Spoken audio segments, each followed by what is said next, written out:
Okay, I'm gonna get on the Kawasaki Ninja 300. This is an ideal beginner's bike. A really good beginner's bike. So I have the ZX-10R, right? So I'm gonna sit on this, kind of tell you how this compares to the ZX-10R.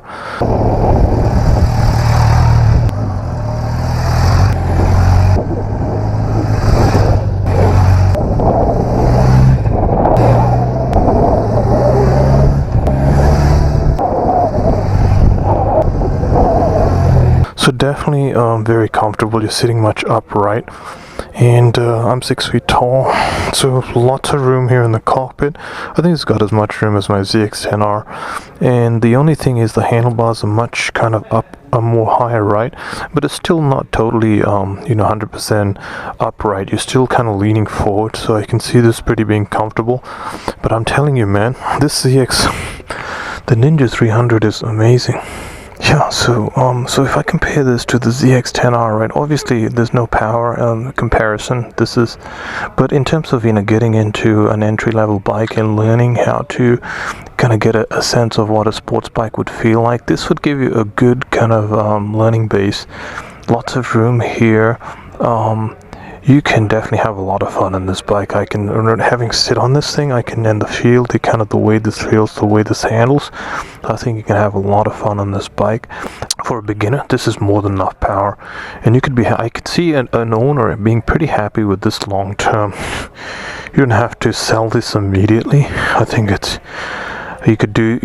could use this bike definitely riding around in San Francisco, in the city, because you don't need all that power that you have on the ZX-10R. This is more than enough power. It's nice and light. It's easy to navigate around, and I think on the freeway, I think it'll handle the freeways to a certain limit.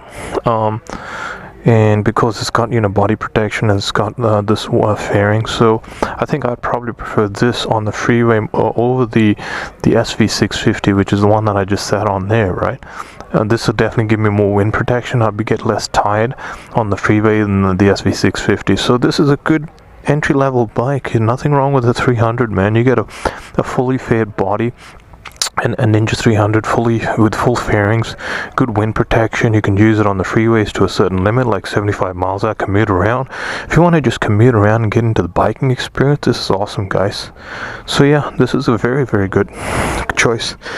So yeah, so I think this will give you pretty much everything that the ZX-10R is giving, at a fraction, definitely half, at a fraction, 1/3 of the price.